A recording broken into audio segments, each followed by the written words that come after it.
আমার শিক্ষক মাঝে মধ্যে স্রোতের অনুকূলে সাঁতার কাটার একটা উদাহরণ দিতেন। সকল মাছ একদিকে যাচ্ছে, অপরদিকে একটা বা দুইটা মাছ স্রোতের প্রতিকূলে যাওয়ার চেষ্টা করছে। স্বাভাবিকভাবেই যে কেউ দেখলে এটাকে পাগলামি বলবে, আরে ভাই অনুকূলে যাও, সবাই একদিকে যাচ্ছে, তুমি কেন অন্যদিকে যাচ্ছ?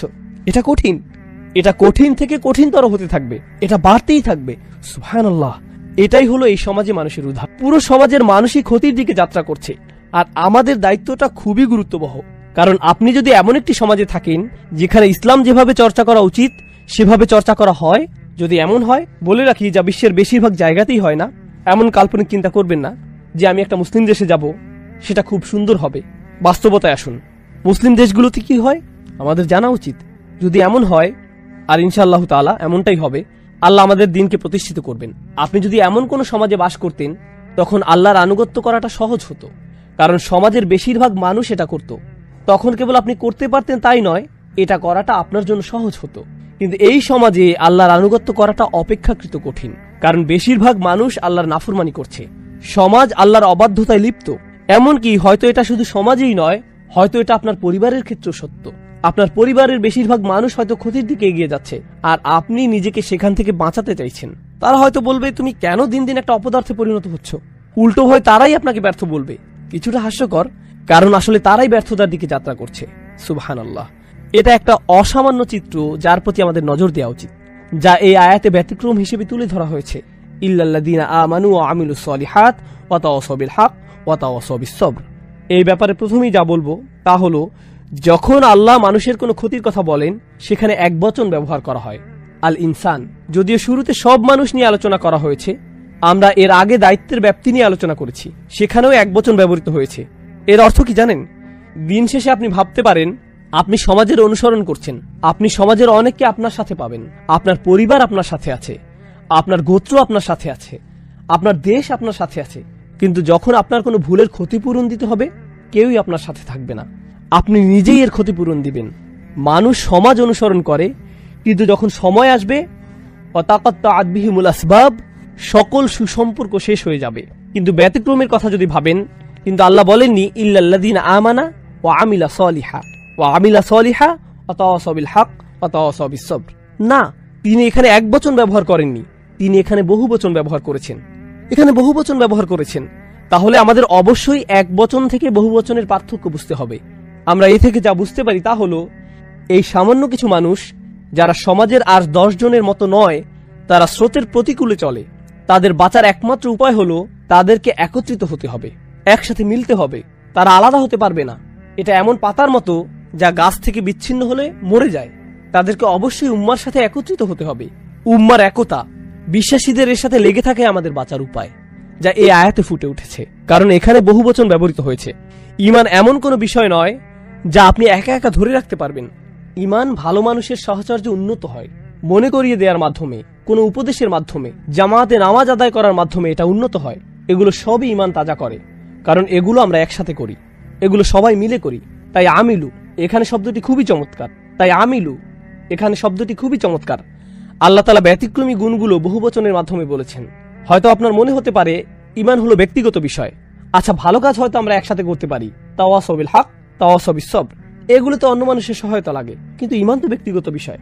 কিন্তু এমন কি ঈমানকেও আল্লাহ তাআলা সামষ্টিক কাজ বলেছেন।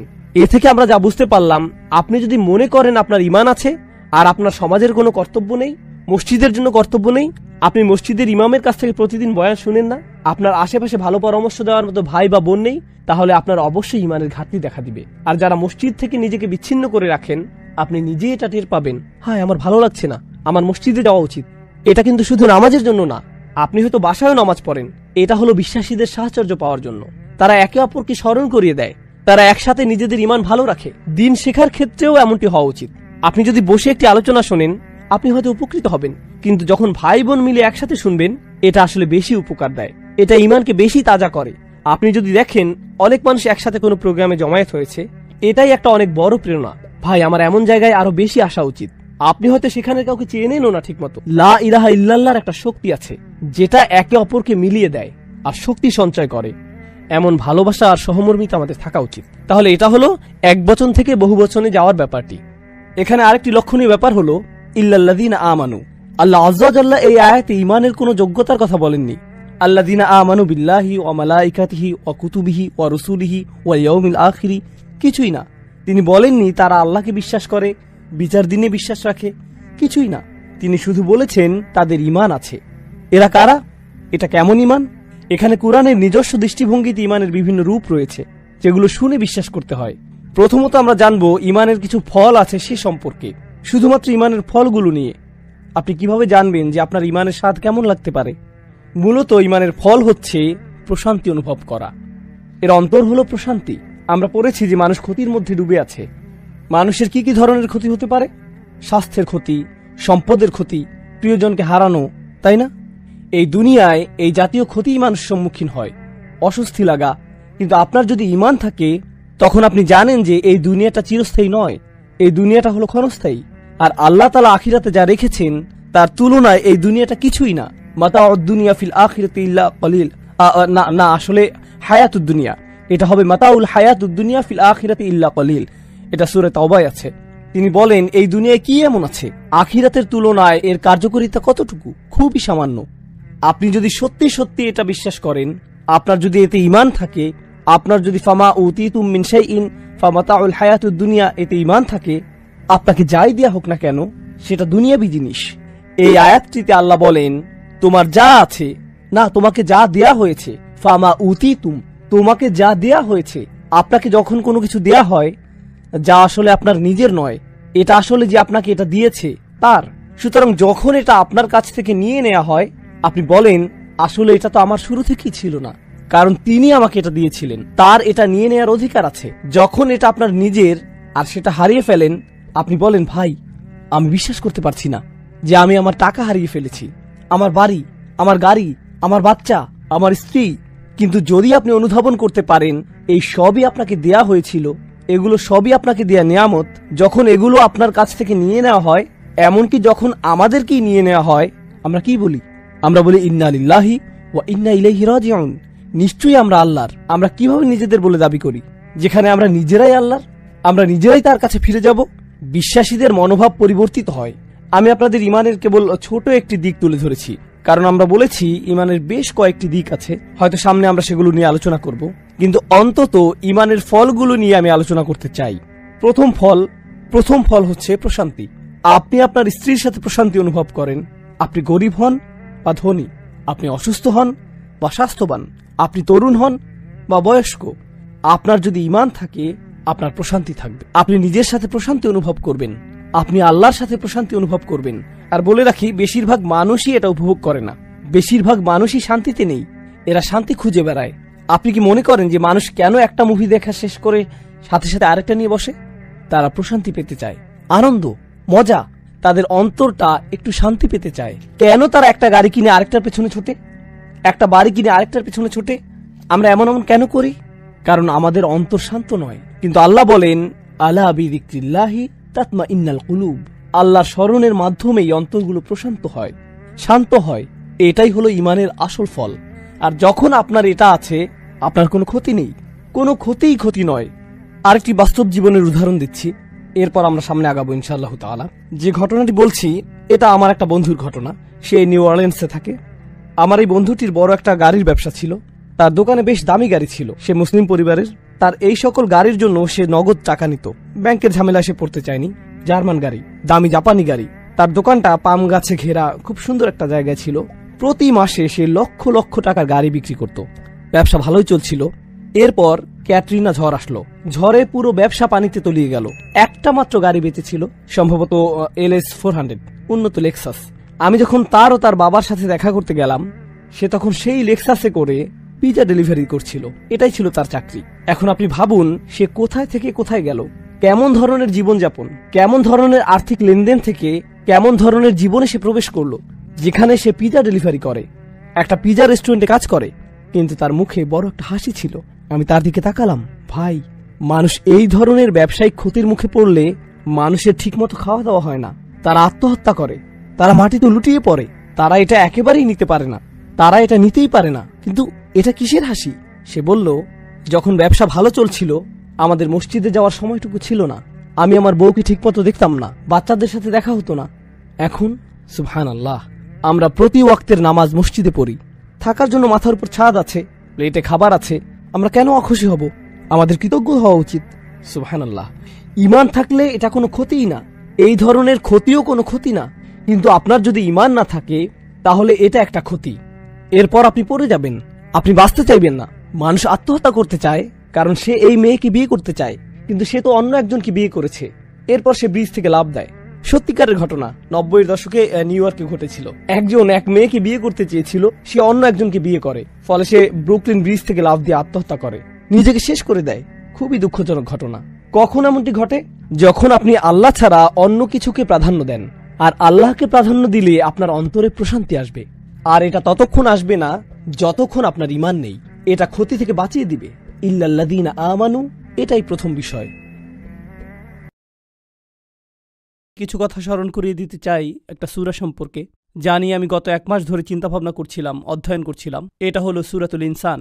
আর সূরাটির শুরুতে আল্লাহ প্রত্যেকটি মানুষকে একটি শক্তিশালী প্রশ্ন জিজ্ঞেস করছেন।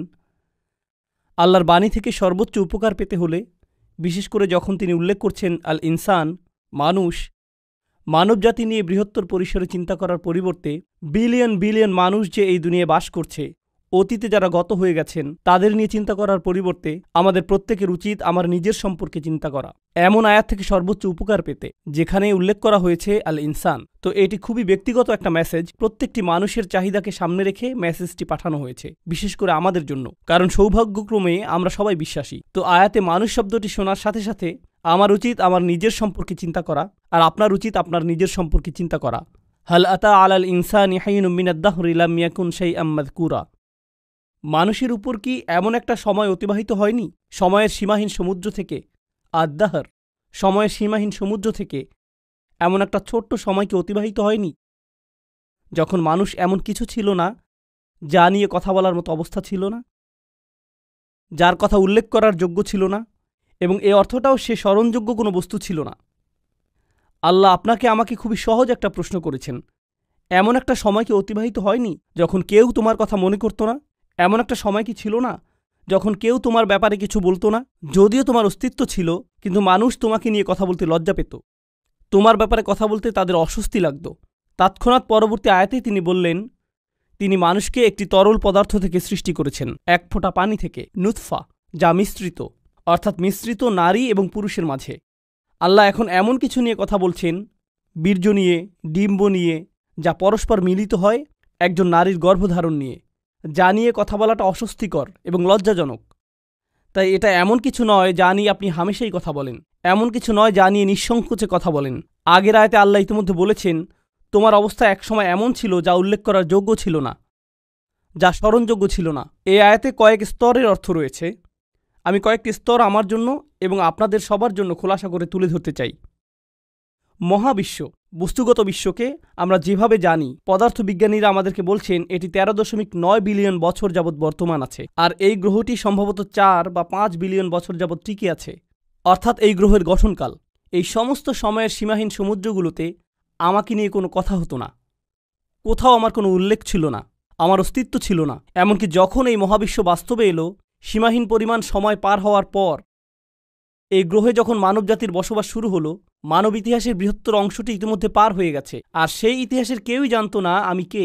আমার কথা কেউই কখনো মনে করেনি, আমার নাম কখনো উল্লেখ করা হয়নি। আপনি ইতিহাস সম্পর্কে অধ্যয়ন করতে পারেন, আর ওই মানুষগুলো প্রাসঙ্গিক। একমাত্র যার কোনো প্রাসঙ্গিকতা নেই সে হলো আপনি। আর ওই মানুষগুলো প্রাসঙ্গিক, একমাত্র যার কোনো প্রাসঙ্গিকতা নেই সে হলো আপনি, আমি। কিন্তু তাদের কাছে আমাদের অস্তিত্ব ছিল না। এই কথাগুলো মনে করিয়ে দিয়ে আল্লাহ বলছেন, অধিকাংশ সময় ইতিমধ্যে অতিক্রান্ত হয়ে গেছে যখন আপনি আর আমি সম্পূর্ণ অপ্রাসঙ্গিক ছিলাম, আমরা গল্পের অংশ ছিলাম না।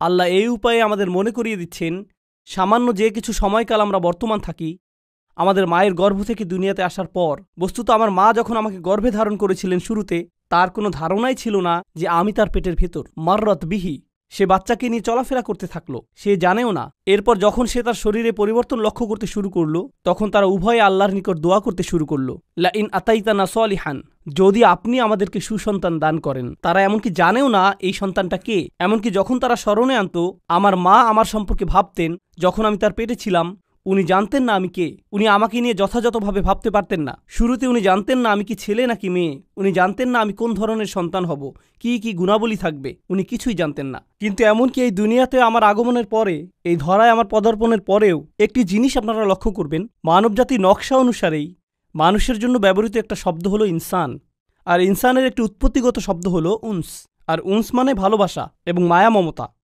মানুষ শুধু ভালোবাসা প্রদান করে না, তারা ভালোবাসা গ্রহণও করতে চায়, তারা মায়া মমতা পেতে চায়। সেজন্য বাচ্চাকাল থেকেই যে মুহূর্ত থেকে সে নিজের সম্পর্কে কিছুটা সচেতন হতে শুরু করে, মা যদি বাচ্চার দিকে না তাকায়, আম্মু আম্মু আম্মু আম্মু, আপনাদের যাদের ছোট বাচ্চা আছে ব্যাপারটা জানেন ইতিমধ্যে, বাচ্চাদের মনোযোগ প্রয়োজন, তারা সর্বদা এর খোঁজ করে। এরপর আরেকটু বড় হয়ে উঠলে তারা কিছু একটা এঁকে আপনাকে দেখাতে চায়, কারণ তারা আপনার মনোযোগ চায়, তারা স্বীকৃতি চায়। দেখো আমি কি জামা পরেছি, দেখো আমি কি এঁকেছি, দেখো আমি কি করতে পারি। বাচ্চাটা এখনো লাভ দিতে পারে না, উপরের দিকে একটুখানি লাভ দিয়ে বলে আমাকে দেখো, দেখেছো, আবার দেখো, কারণ তার নিজের জন্য ওই মনোযোগটুকু দরকার। সে মাজকুর হতে চায়। সূরা ইনসানের প্রথম আয়াতে উল্লেখিত শেষ শব্দটি মাজকুর। মাজকুর মানে যার কথা উল্লেখ করা হয়, যার নাম স্মরণে আনা হয়। এটি মানব প্রকৃতির ভেতরে স্থাপন করে দেয়া হয়েছে, আর এভাবে বড় হতে থাকেন। কিশোর বয়সে পৌঁছলে আপনি সুন্দর সুন্দর জামা কাপড় পরতে চান, আকাঙ্ক্ষা করেন নিজেকে যেন সুন্দর দেখায়, কারণ আপনি সবার নজরে পড়তে চান, দৃষ্টিতে পড়তে চান, এবং মাজকুরও, নিজের উল্লেখও চান। আশা করেন মানুষ যেন আপনাকে নিয়ে কথা বলে। আরও বড় হতে থাকলে, এখন আপনি বিশ্ববিদ্যালয়ে পড়েন, আমি জানি এখানে সমাবর্তন হতে যাচ্ছে, গ্র্যাজুয়েট হওয়া অনেক বড় একটা ব্যাপার। কি হয় যখন ছাত্ররা তাদের সার্টিফিকেট পায়? অনেকেই ইনস্টাগ্রামে এবং ফেসবুকে তাদের সার্টিফিকেটের ছবি আপলোড করবে। আপনি ছাড়া কেউ, যারা কোনো পরোয়া করে না, কিন্তু আপনার ভেতরে আছে মাজকুর হওয়ার আকাঙ্ক্ষা। মানুষ যেন আপনার নাম উল্লেখ করে এমন একটা চাহিদা। মাশাআল্লাহ, অভিনন্দন, কংগ্রাচুলেশনস। আমাদের জীবনটাই কেটে যায় স্বীকৃতি খুঁজতে খুঁজতে। এমনকি মানুষ যখন বিয়ে করে, স্ত্রী স্বামীর কাছ থেকে স্বীকৃতি পাওয়ার আশায় থাকে, আবার স্বামীও স্ত্রীর কাছে স্বীকৃতি পাওয়ার আশায় থাকে।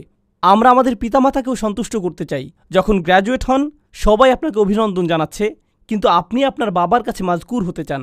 বাবা আমি পাশ করেছি, বাবা আপনার ছেলে পাশ করে ফেলেছে, বাবা ছবিগুলো দেখেছেন। বাবার কাছ থেকে এই অভিনন্দনটা আপনি পেতে চান, অথবা আপনার মায়ের কাছ থেকে, কারণ সবসময় এমন বিশেষ কেউ থাকে যার কাছে আমরা স্মরণীয় হয়ে থাকতে চাই। জানেন, এখন বহু স্টাডি থেকে জানা যায় মানুষ এখন অনেক বেশি নিঃসঙ্গ এবং একাকিত্ব ফিল করে ইতিহাসের অন্য যে কোনো সময়ের তুলনায়। ব্যাপারটা কৌতূহল জাগ্রত করে। একবার আমি একটা ইসলামিক স্কুলে গিয়েছিলাম, অন্য একটা মুসলিম দেশে। আমি একদল বালক বালিকার উদ্দেশ্যে বক্তব্য দিয়েছিলাম। এক পাশে ছিল প্রায় 300 থেকে 400 বালক এবং অন্য পাশেও ছিল প্রায় 300 থেকে 400 বালিকা, 13-14 বছর বয়সের। আমি একটা বক্তব্য দিয়েছিলাম, প্রিন্সিপাল এবং অন্যান্য শিক্ষকরাও সবাই সেখানে উপস্থিত ছিল। তো তারা একটি প্রশ্নোত্তর সেশনের আয়োজন করেছিল। 800 ছাত্রছাত্রী রুমের ভেতর, কেউ কোনো প্রশ্ন জিজ্ঞেস করল না। আমি তখন বললাম, তারা প্রশ্ন জিজ্ঞেস করছে না কারণ পুলিশ তাদের দিকে তাকিয়ে আছে, শিক্ষকেরা সেখানে, প্রিন্সিপাল সেখানে, ক্যামেরাম্যান সেখানে, তারা লজ্জা পেতে চায় না। তাই আমি কি করব? আমি সমাবেশের ভেতরে চলে যাব এবং এই বাচ্চাগুলোর সাথে কথা বলবো। কোনো ক্যামেরা থাকবে না, মাইক্রোফোন থাকবে না। আমি ভেতরে গেলাম ছাত্রীদের সেকশনে, শুধু ছাত্রীগুলোর সাথে কথা বলেছিলাম 2 ঘন্টা যাবত। তাদের প্রশ্নের যেন আর শেষ নেই। অন্য পাশে ছেলেদের সেকশনে আরও 2 ঘন্টা, তাদেরও প্রশ্নের কোনো শেষ নেই। আর সবচেয়ে কমন প্রশ্নটি ছিল, সব সময় একাকিত্ব ফিল করলে কি করব? যদি নিজের সরব উপস্থিতি না থাকে তখন কি করব? যদি কেউ আমাকে না দেখে? মানুষের এমন গভীর এক আকাঙ্ক্ষা আছে মাজকুর হওয়ার, যে এক টিনেজার অন্যান্য বন্ধুদের অনলাইনে দেখে, তখন ভাবে আমার তো একটা অ্যাকাউন্ট নেই, আমার তো এত এত ফলোয়ার নেই, মানুষ তো আমাকে দেখছে না, আমি তো মাজকুর নই, আমার আরেকটা ছবি তোলা উচিত, না ফিল্টার পরিবর্তন করি, না অন্য কিছু করা দরকার, ব্যাকগ্রাউন্ড পরিবর্তন করলে ভালো হবে, লাইটটা আর একটু ভালো হতে পারত। এরপর পোস্ট করে, কেউ একজন হার্ট ইমোজি দিল, কেউ একজন লাইক দিবে, আমি মাজকুর। যাক, আমার এখন উপস্থিতি আছে। আর যদি পোস্ট না করেন, যদি এক টুকরা পিজার ছবি পোস্ট না করেন, কোথায় দাঁড়িয়ে আছেন সে ছবি, কোথায় দাঁড়িয়ে আছেন সেই ছবি, কোন পার্কে আছেন, আবু জেহেলের কোন উইজডম বা কোনো কিছু একটা, যদি এটা পোস্ট না করেন, তখন হঠাৎ মনে হয় আমি যে জীবিত আছি এটাও তো কেউ জানে না। তখন হয়ে পড়েন গায়রে মাজকুর, অনুল্লেখযোগ্য। যতকাল যাবৎ মহাবিশ্বের অস্তিত্ব আছে তার অধিকাংশ সময় জুড়ে, এবং যতকাল যাবৎ মানুষের অস্তিত্ব আছে, আপনি ছিলেন গায়রে মাজকুর। আর এমন একটি সময় দ্রুতই ঘনিয়ে আসছে যখন আপনি আর আমি কবরে শায়িত হব, আর কিছু মানুষ আমাদের কথা মনে রাখবে এবং তারা আমাদের জন্য কাঁদবে। এরপর সময়ের পরিক্রমায় আমরা আবার গায়রে মাজকুর হয়ে যাব। আমরা বিখ্যাত মানুষদের কথা মনে রাখি, আমরা ইসলামের ইতিহাসের বিখ্যাত আলেমদের কথা স্মরণ করি, আমরা স্মরণ করি যেমন ইমাম শাফিঈর কথা রাহিমাহুল্লাহ বা ইমাম আবু হানিফার কথা রাহিমাহুল্লাহ, কিন্তু তাদের তো বড় পরিবার ছিল, কেউ তো তাদের পরিবারের কথা স্মরণে আনে না। তাদের অনেকেই আমাদের নিকট এখন অদৃশ্য। আমরা শাসকদের কথা মনে করি না, সেই সময়ের সম্পদশালীদের কথাও আমরা মনে করি না, আমরা ভালো চেহারার মানুষদের কথাও স্মরণে আনি না, আমরা জনপ্রিয়দের কথাও স্মরণে আনি না, বিখ্যাত মানুষদের কথা অথবা তাদের কর্মের কথা আমরা স্মরণে আনি না। তারা বিস্মরণের অতল গহ্বরে তলিয়ে গেছে, তারা আবার অপ্রাসঙ্গিক হয়ে পড়েছে। আর আল্লাহ আমাকে আপনাকে শিক্ষা দিচ্ছেন, তোমরা এই জিনিসের পেছনে ছুটে চলছ প্রাসঙ্গিক হতে, স্মরণযোগ্য হতে, আলোচিত হতে, ফলোয়ারদের সাথে যুক্ত হতে। এই জিনিসটাই ছিল তোমার সবচেয়ে কামনীয়, কিন্তু তোমাকে তো মূলত গায়রে মাজকুর হিসাবে সৃষ্টি করা হয়েছে। খুব শীঘ্রই তুমি আবারও গায়রে মাজকুর হয়ে পড়বে, তারা পুনরায় অপ্রাসঙ্গিক অবস্থায় প্রত্যাবর্তন করবে। চিত্রটা খুবই নিরাশাজনক। কেউ আমার কথা মনে করবে না, কেউ আমাকে জানবে না। প্রসঙ্গত এমনকি যেসব মানুষরা আল্লাহকে বিশ্বাস করে না তারাও স্মরণীয় হয়ে থাকার চাহিদা অনুভব করে। তাই দেখবেন বিলিয়ন বিলিয়ন ডলারের মালিকেরা যারা কোনো কিছুতে বিশ্বাস করে না, তারা কোনো ধর্মে বিশ্বাস করে না, আর তারা মৃত্যুর সময় খুবই বৃদ্ধ, মৃত্যুর সময় তারা নিজেদের সম্পদ কোনো হাসপাতালে দান করে যায় বা কোনো দাতব্য সংস্থায় দান করে দেয়, কিন্তু সাথে একটা শর্ত আরোপ করে, বিল্ডিংয়ের গায়ে যেন আমার নাম লেখা থাকে, বা আমার একটা মূর্তি তৈরি করবে আর বিল্ডিংয়ের প্রবেশপথে ওটা রেখে দিবে। কারণ যদিও আমার অস্তিত্ব না থাকে, আমার স্মৃতি যেন বেঁচে থাকে। আমাকে তবু মাজকুর হতে হবে যদিও আমার অস্তিত্ব না থাকে। এটি এমন কিছু যা তাদের হৃদয়ের গহীনে স্থাপন করে দেওয়া হয়েছে। কিন্তু এই যে আকাঙ্ক্ষা আল্লাহ একটি বাচ্চার ভেতরে এটি রেখেছেন, শিশুটির মনোযোগ পাওয়ার আকাঙ্ক্ষা, বা যে আকাঙ্ক্ষাটা আল্লাহ মানুষের ভেতরে রেখে দিয়েছেন, যা মাল্টি বিলিয়নিয়ার ডলারের সোশ্যাল মিডিয়া ইন্ডাস্ট্রির মূল চালিকা শক্তি। মানুষ যদি অন্যের মনোযোগ না চাইতো, সোশ্যাল মিডিয়ার জন্ম হতো না, এর অস্তিত্ব থাকতো না। এগুলো শয়তানি কোনো মেশিন না, এগুলো শুধু আমাদের আকাঙ্ক্ষাগুলো খেয়েই বেঁচে আছে। আমাদের এই আকাঙ্ক্ষাগুলো থাকার কারণেই এগুলো এদের মতো করে কাজ করতে পারছে, এগুলো আমাদের কার্যকলাপ খেয়েই টিকে আছে। ব্যাপারটা হলো আল্লাহ কেন এই চাহিদাটা আমাদের ভেতরে রেখেছেন, এর উদ্দেশ্যটা কি? আমি কেন সর্বদা স্বীকৃতির অন্বেষণে থাকি? কেন এমন মনে হয়? কেন আমার ভেতরটা শূন্য মনে হয়? যদি স্বীকৃতি না পাই, জানেন আমি কিছু একটা ফিল করি। যদি মনে হয় আমার কোনো উল্লেখ নেই, কেমন যেন ফাঁকা ফাঁকা অনুভূত হয়। আর আল্লাহ নিজেই এই ব্যাপারটা বর্ণনা করেছেন পরের আয়াতগুলোতে। তিনি বলেন, ইন্না হাদাইনাহুস সাবিলা ইম্মা শাকিরান ওয়া ইম্মা কাফুরা। আমি তাকে পথ দেখিয়েছি, একটা পথ। আল্লাহ প্রতিটি মানুষের ভেতরে প্রোগ্রাম করে দিয়েছেন যে তারা এই জীবনে একটি সফরে আছে। এখন এই সফরের একটি অংশ হলো, উপলব্ধি করেন বা না করেন, আপনি সেই সফরে এমনিতে আছেন। ইন্নাকা কাদিহুন ইলা রব্বিকা কাদহান ফামুলাকিহি।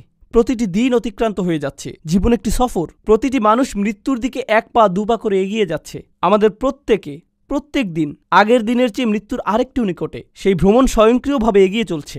এখানে আমার আপনার কোনো নিয়ন্ত্রণ নেই, আল্লাহ ইতোমধ্যে এটা ঠিক করে দিয়েছেন। কিন্তু এছাড়াও রয়েছে আরেকটি সফর, আমার জীবনের সফর নয়, বরং আমার হৃদয়ের ভেতরের এবং আমার মস্তিষ্কের ভেতরের সফর।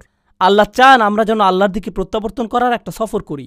আমরা আল্লাহর কাছ থেকে এসেছি, আমরা আল্লাহর জন্য, আর আল্লাহ চান আমরা যেন ইচ্ছে করেই আল্লাহর পথের দিকে ফেরার একটা সংকল্প করি, আমাদের মাথায়, আমাদের অন্তরে। কিন্তু আমাদের মন অন্য কারো কাছ থেকে স্বীকৃতি পাওয়ার নেশায় বুঁদ হয়ে আছে। এটা অন্য মানুষদের কাছে গ্রহণযোগ্যতা পেতে চায়, কিন্তু আল্লাহ চান আমাদের হৃদয় এবং মস্তিষ্ক যেন সবার আগে আল্লাহর কাছে স্বীকৃতি খোঁজে, আল্লাহর কাছে স্বীকৃতি খোঁজে। আমার রব কি আমার প্রতি খুশি? আমার রব কি আমার ভালো কাজটির দিকে তাকিয়ে খুশি হয়েছেন? আমার এই সেবা দেখে কি আমার রব খুশি হয়েছেন? আমি কি আমার জীবন এমনভাবে অতিবাহিত করেছি যে একদিন যখন এই ভ্রমণের সমাপ্তি হবে তখন তার সাথে আমার সাক্ষাতের সুযোগ হবে? তিনি বলেন, ইম্মা শাকিরান। আল্লাহ মানুষকে এই সফরে এগিয়ে যাওয়ার সামর্থ্য দিয়ে সৃষ্টি করেছেন। আপনি আমাদের প্রত্যেকের জন্য রয়েছে দুইটি পছন্দের বিষয়, হয় আমরা কৃতজ্ঞ অথবা আমরা চরম অকৃতজ্ঞ। ইম্মা শাকিরান ওয়া ইম্মা কাফুরা। চলুন সাধারণ ভাষায় কৃতজ্ঞতার অর্থ বোঝার চেষ্টা করি কিছুটা। যদি আমি আমার ছেলেকে একটি বাইসাইকেল কিনে দেই আর সে বলল, থ্যাংক ইউ, ধন্যবাদ বাবা, আমি তাকে বাইসাইকেল কিনে দিলাম, কিন্তু সে জীবনেও এটাতে চড়েনি। সে বাড়ির এক পাশে এটি ফেলে রাখল, কাপড় দিয়ে মুড়িয়ে রাখল। এখন ওই থ্যাংক ইউর কোনো অর্থ নেই। কেন? কারণ সে যদি সাইকেলটি প্রতিদিন চালাতো, পরিষ্কার করত, প্রতিদিনের যত্ন নিত, তখন আমি বলতাম আমার ছেলে সাইকেলের জন্য কৃতজ্ঞ। কিন্তু সে যদি কখনো এটি ব্যবহার না করে ফেলে রাখে, সে যতই সাইকেলের জন্য ধন্যবাদ দিক না কেন, এটা কোনো ব্যাপার না।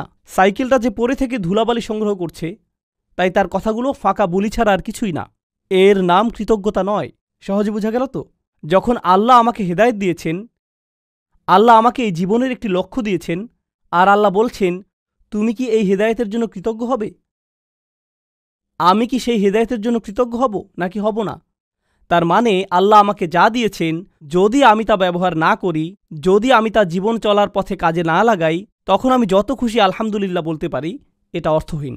আমি তো উপহারটি ব্যবহার করছি না, আমি কোনোভাবেই এটি কাজে লাগাচ্ছি না। এটাই হলো ইম্মা শাকিরান ওয়া ইম্মা কাফুরা। অসাধারণ সুন্দর একটা ব্যাপার আছে যেদিকে আমি আলোচনার মোড় ঘুরিয়ে নিতে চাই।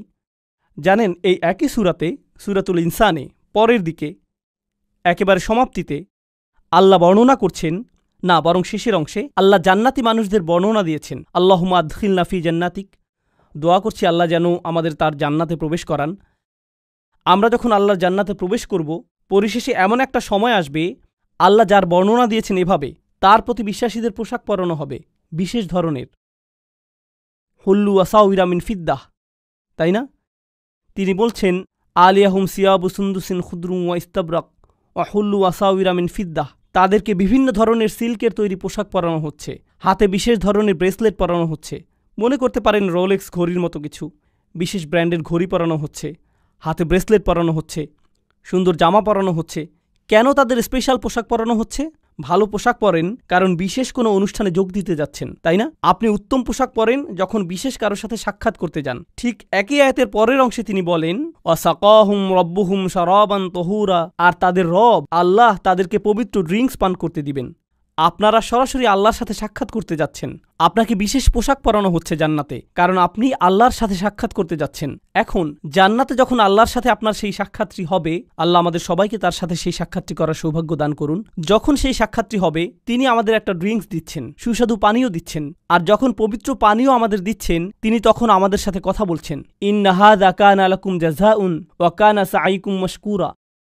এটি তোমাদের বেতন, এটি তোমাদের পুরস্কার, আর তোমাদের কর্মপ্রচেষ্টা ছিল প্রশংসাযোগ্য।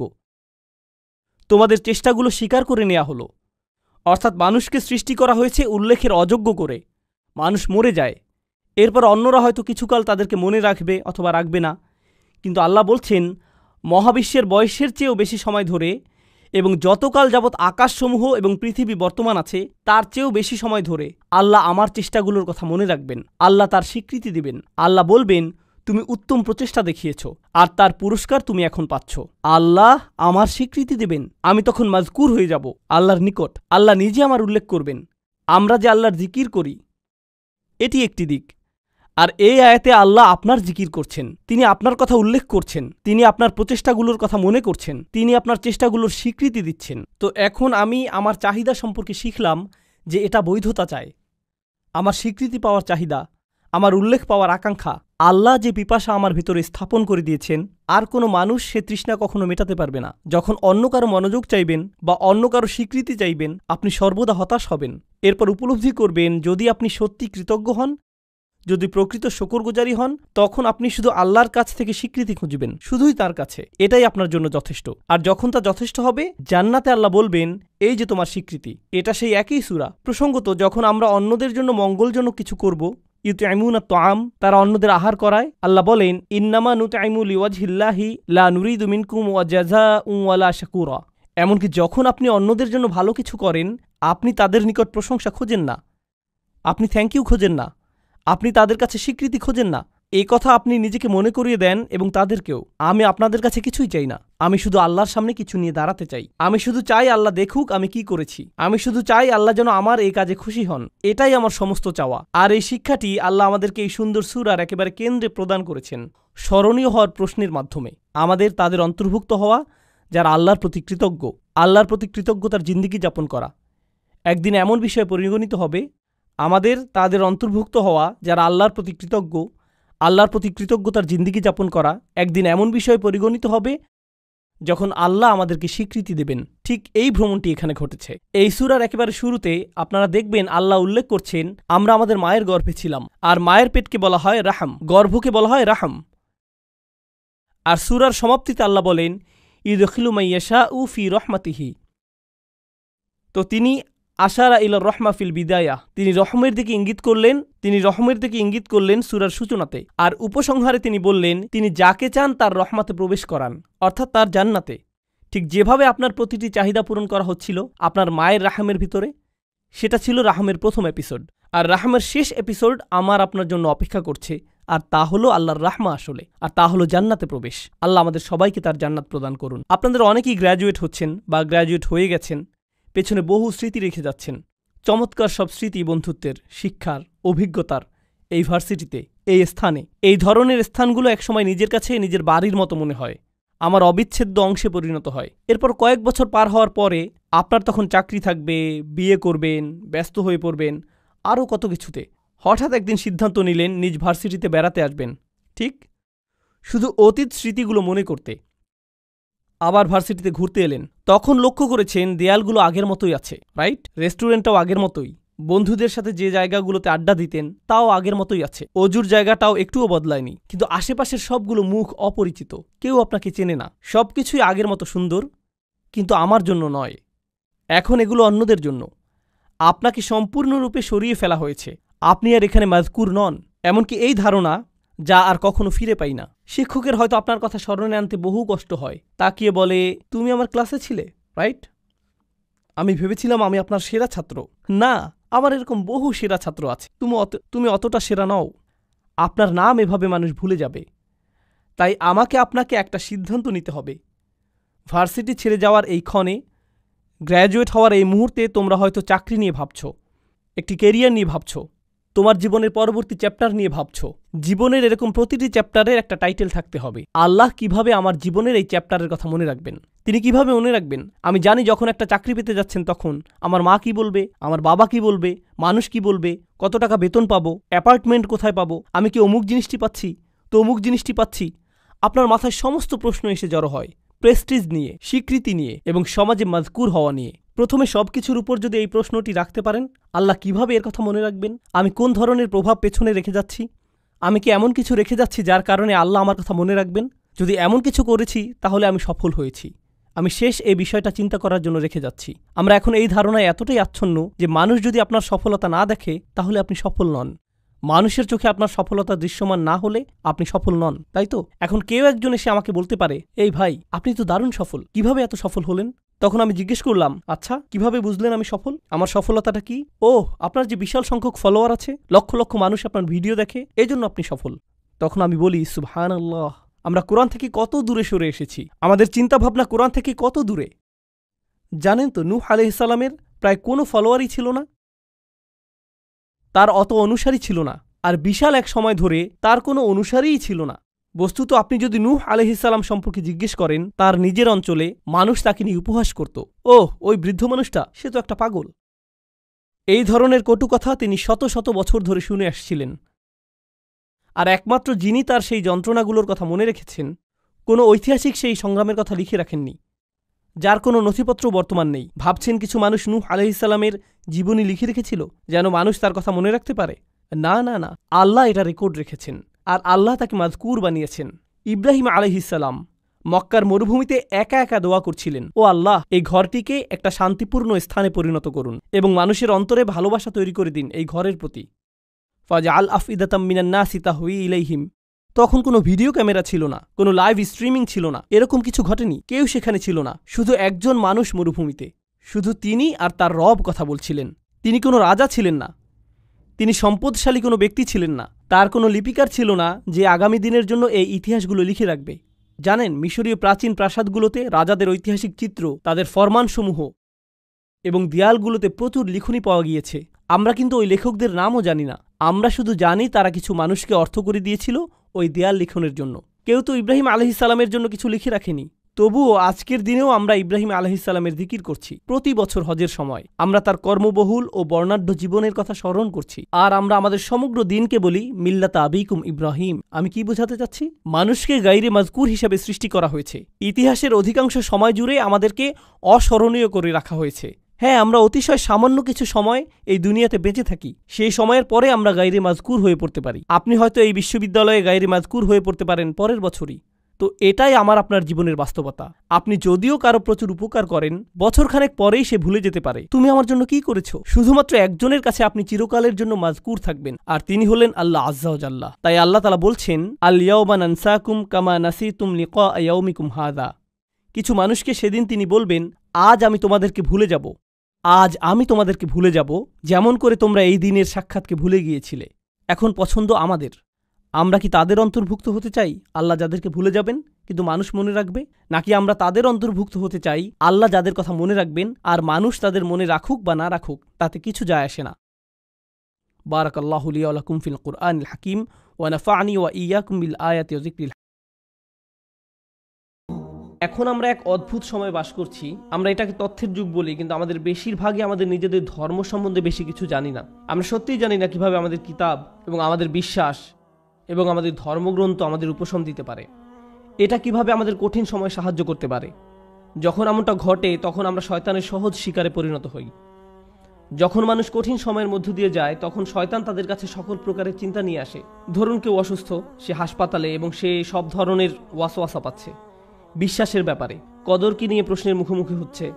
মানুষ চাকরি হারিয়ে ফেললে, বিয়েটা সুখকর না হলে, লেখাপড়ার ক্ষেত্রে মুশকিল দেখা দিলে, আপনি যে সমস্যার মধ্যে দিয়ে যান না কেন বা স্বাস্থ্য সংক্রান্ত কিছু হতে পারে, এমন ক্ষেত্রে প্রশ্ন করতে শুরু করা খুব সহজ। আল্লাহ কি আদৌ আমাকে ভালোবাসেন? তিনি কেন আমার সাথে এমন আচরণ করছেন? আমার কি দোষ ছিল যে আমি এই সমস্যায় পড়ব? আমি এত দোয়া করলাম, আল্লাহ তাতে সাড়া দিলেন না, সে কোনো পরোয়াই করলেন না। আমি পুরো রমজান মাস প্রার্থনা করলাম, এমনকি উমরাও করলাম। আমি এখনো দোয়া করছি যে আমার সন্তানকে আরোগ্য দিন, আমার এই সমস্যা দূর করে দিন, কিন্তু আমার সেই সমস্যা তো এখনো আছে। এসব আপনার ব্যক্তিগত জীবনে এবং এটাই যথেষ্ট কঠিন। উপরন্তু সারা দুনিয়ায় একটা সংকটকাল চলছে।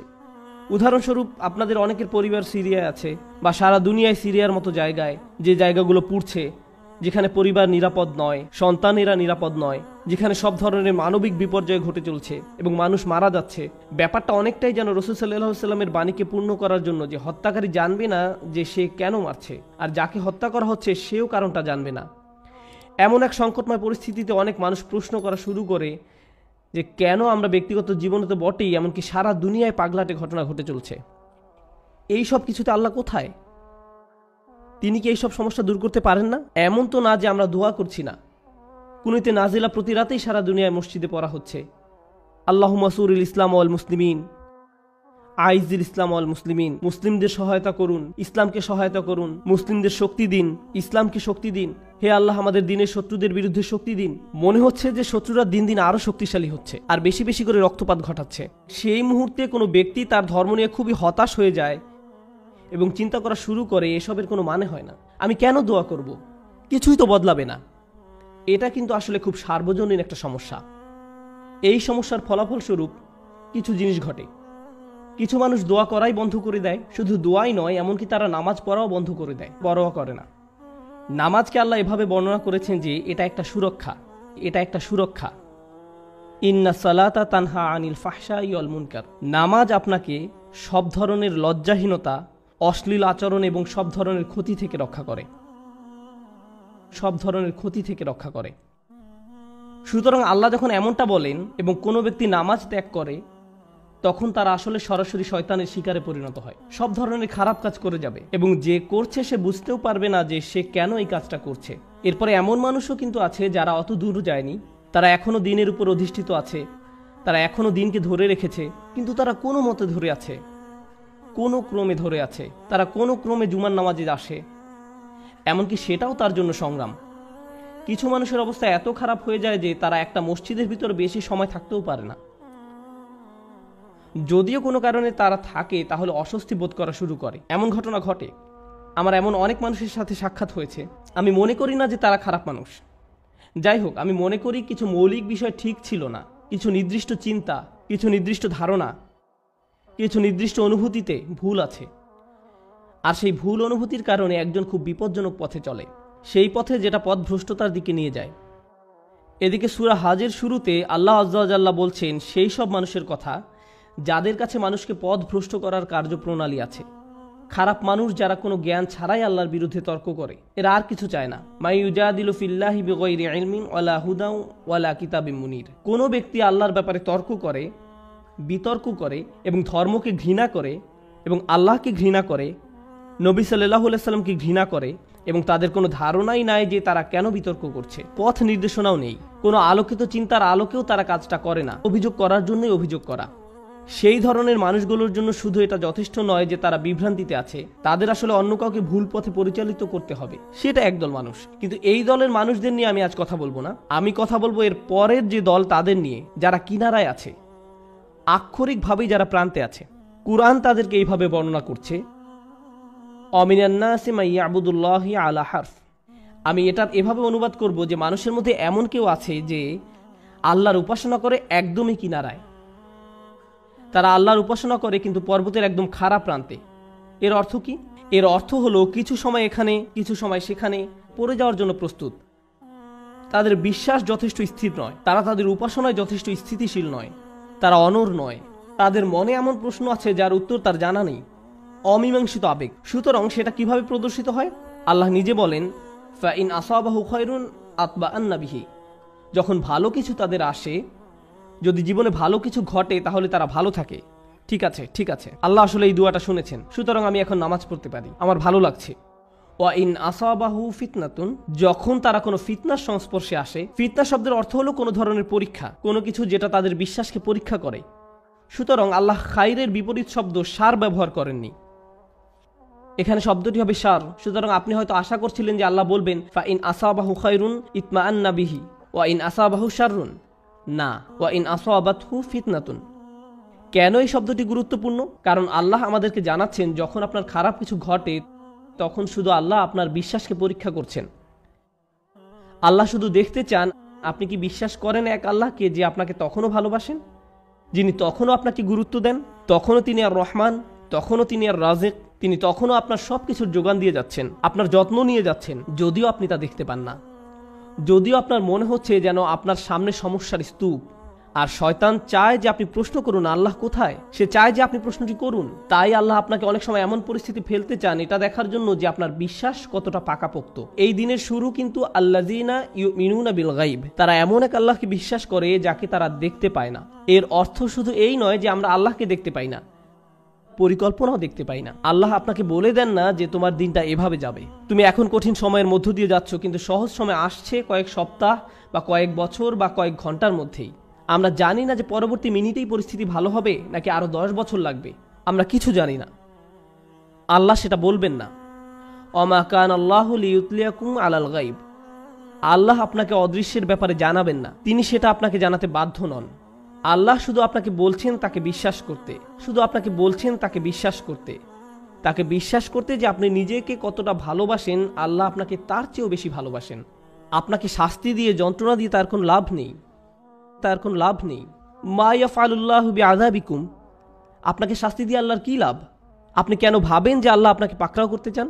আল্লাহ নিজে আক্ষরিক অর্থেই এই প্রশ্ন করেছেন। সুতরাং যখন আপনি আমি পরীক্ষার মধ্য দিয়ে যাই তখনই এটা হিসাব করে দেখার সময় যে আল্লাহকে বিশ্বাস করা তো সহজ, যখন সব কিছু ঠিক আছে তখন এটা তুলনামূলকভাবে সহজ, কিন্তু বিশ্বাস করা কঠিন, বিশেষত আল্লাহর কিছু নামে, আল্লাহর সেই সব নামে যেগুলোকে আমরা কঠিন সময় আঁকড়িয়ে ধরে আছি। সেগুলোকে ধরে রাখা কঠিন যখন আমাদের উপর আঘাত আসে, যখন আমরা বিশ্বাস করি যে আল্লাহ উপশমকারী, আল্লাহই সব শিফার মালিক, তার কিতাব হলো শিফা, আর আপনি হাসপাতালে বসে আছেন মৃত্যুমুখী মায়ের কাছে বা মৃত্যুমুখী বাবার কাছে, তখন বিশ্বাস করা কঠিন। এটা অনেকের কাছেই কঠিন মনে হয়। এই খুতবাকে আমি দুইটা জিনিসে ভাগ করতে চাই। একটা হলো দোয়া বিষয়ে আমাদের চিন্তাভাবনা সংশোধন করা। পবিত্র কোরআনের অধিকাংশ দোয়াতে, নবী সাল্লাল্লাহু আলাইহি সাল্লামের সুন্নতের অধিকাংশ দোয়াতে আপনি খুব সাধারণ একটা ব্যাপার খেয়াল করবেন যে কোনো না কোনোভাবে আপনি আল্লাহর কাছে নিজের জন্য আরও বেশি শক্তি, আরও বেশি সামর্থ্য প্রার্থনা করছেন। আপনি আল্লাহর কাছে পথ প্রদর্শন, আল্লাহর কাছে ক্ষমাশীলতা এবং আল্লাহর কাছে কৃতজ্ঞতা প্রকাশ করার দোয়া করছেন।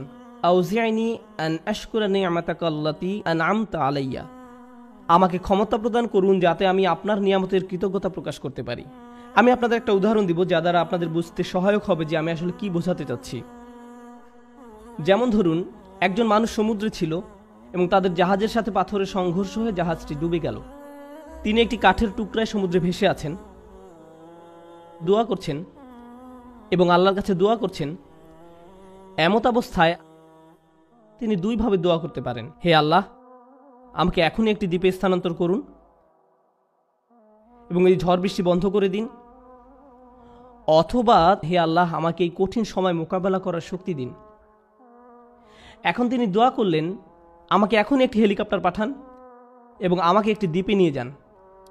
দোয়া করতে লাগলেন, হেলিকপ্টার হেলিকপ্টার হেলিকপ্টার, কিন্তু কোনো হেলিকপ্টার আসলো না। তিনি বললেন, আল্লাহ আমাকে হেলিকপ্টারও পাঠালেন না। আমি তো অনেক দোয়া করলাম। এটা ঠিক না, বাদ দাও, আমি আর দোয়াই করব না। অথবা মনে করুন উনি দোয়া করছেন সমুদ্র শুকিয়ে সমতল ভূমি হয়ে যাক, বলছেন হে আল্লাহ, আপনার তো সেই ক্ষমতা আছে যে কোনো অবস্থার পরিবর্তনের, আপনি সকল কিছুর সৃষ্টিকর্তা, আপনি এই সমুদ্রকে সমতল ভূমিতে পরিণত করতেই পারেন। আপনি যেহেতু ইব্রাহিম আলাইসাল্লামকে নিক্ষেপ করা আগুন ঠান্ডা করে দিয়েছিলেন, আপনি আমার জন্য এটাও করতে পারেন। কিন্তু তারপরও সেটা ভূমিতে পরিণত হয় না, সমুদ্রই থেকে যায় এবং লোকটা ধীরে ধীরে ডুবে যাচ্ছেন। আমি যে বিষয়টা বলতে চাচ্ছি, আমরা মনে করি দোয়ার উদ্দেশ্য হলো আমাদের পারিপার্শ্বিক বাস্তবতা পরিবর্তন করা। কিন্তু যদি আপনি কুরআন এবং সুন্নাহর দোয়াগুলো অধ্যয়ন করে থাকেন, তবে আপনি খেয়াল করে দেখবেন যে পরিবর্তন আপনি যা চাইবেন তা একান্তই নিজের জন্য। হে আল্লাহ, আমি একটা কঠিন সময়ের মধ্যে দিয়ে যাচ্ছি, এটা কাটিয়ে ওঠার সক্ষমতা দান করুন। কিছু পরীক্ষার্থী একটা সাধারণ পরীক্ষা দিবে, তখন তারা দুই ধরনের দোয়া করতে পারে। একটি হলো, হে আল্লাহ, আমাকে এই বিষয়টি বুঝে নেওয়ার ক্ষমতা দিন, মনোযোগী করুন, আমাকে এমন ক্ষমতা দিন যেন পরীক্ষা দেওয়ার সময় আমি ঘাবড়িয়ে না যাই, অলসতা যেন আমাকে গ্রাস না করে, এভাবে নিজের জন্য দোয়া করা। অথবা তারা এভাবে বলতে পারেন, ইয়া আল্লাহ, আমি জানি এটা একটা মেডিকেল পরীক্ষা, কিন্তু আপনি এটাকে ক্লাস 2 এর অঙ্কর পরীক্ষার মতো সহজ করে দিন, যেন আমার এই সমস্যাই না থাকে। আপনি হয়তো বাস্তবতা বদলাবার জন্য দোয়া করতে পারেন, অথবা নিজের সক্ষমতা বৃদ্ধির জন্য দোয়া করতে পারেন। বেশিরভাগ মানুষ যারা ধর্মবিশ্বাসে দুর্বল, তারা নিজেদের ক্ষমতা বৃদ্ধি বা নিজেদের পরিবর্তন চায় না, এবং আল্লাহর কাছেও তাই চায়। কিন্তু আসলে কি সেই পরিবর্তন হয় না? এবং যখন পরিবর্তন হয় না, তখন তারা আল্লাহকে দোষারোপ করে, কেন আপনি আমার পৃথিবীকে পরিবর্তন করেননি, কেন আপনি সবকিছুকে আমার জন্য সহজ করে দেননি। আপনি যদি চান বাস্তবতা আপনার পক্ষে থাকবে, তাহলে আপনাকে সত্যিকারভাবে শিখতে হবে কিভাবে আল্লাহর কাছে সমর্পিত হতে হয়। এমন নয় যে যখন কিছু প্রয়োজন, কোনো সমস্যা, তখনই আল্লাহর কাছে সাহায্য চান, বরং আপনি আল্লাহর কাছে সব সময় আসবেন, আপনাকে সব সময় তার কাছে সমর্পিত হতে হবে। এভাবে এই মনোভাবের উন্নতি হবে, এবং এমন একটি সময় আসবে যখন বাস্তবতা আমাদের কাছে আত্মসমর্পণ করবে। আর সেই সময় হলো যখন আমরা আল্লাহর সাথে মিলিত হব। লাহুম মা ইয়াশাউন। আমরা যা চাই তা সবই আমরা পাবো। সমস্যা হলো আমরা সবাই এই মুহূর্তে চাই। আল্লাহ বলছেন, আমি তোমাদের সবই দিব, কিন্তু এখন তোমরা কিছু ভালো অভিজ্ঞতা অর্জন করবে এবং কিছুটা পরীক্ষায় পড়বে। আর একমাত্র যে কারণে তিনি আমাদের পরীক্ষায় উপনীত করেন তা হলো তিনি চান আমরা যেন উত্তীর্ণ হই এবং জান্নাতের জন্য যোগ্যতা অর্জন করি, কারণ এই কষ্টকর যাত্রা আমাদেরকে তাঁর সান্নিধ্যে নিয়ে আসবে।